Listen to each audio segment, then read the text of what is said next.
हठात ए बेग्रु माछ बदल कौन सब बाहर जदि जानापी चाहूँ ताले भिडियो शेष पर्यटन देखूँ। नमस्कार सांग मैंने मु बंटी आपण मानक स्वागत जनाऊँ पुणी एक मोर नुआ ब्लॉग को कथा कौन कि सांग मैंने आज बिकारा मु बाहर जाइली नदी पाखक चिंगुड़ी माछ आने को सेठी किसी समय अपेक्षा कली।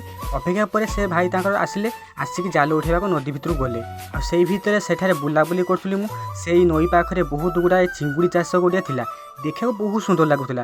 आई नई पाखे एक नुआ पुल तैयारी चलती ता भी देखा मिलला। जदि आपण मैंने जानी यहाँ कौ पुल तैयारी होची ताहले कमेंट निहाती जनइबे। किसी समय अपेक्षा पर से भाई तांकर जाल उठाई आनिले आउे से मते कहले कि तुम्हें जदि चिंगुड़ी माछ नापी चाहो ताहले घर को चलो। तांको कथा शुणी मु पलि गली घर पाखक जाई देखे तो बेग्रु माछ गुड़ाक ढालिले केते गुड़ाए चित्त कंकड़ा बाहला। हठात देखी मु डरी गली।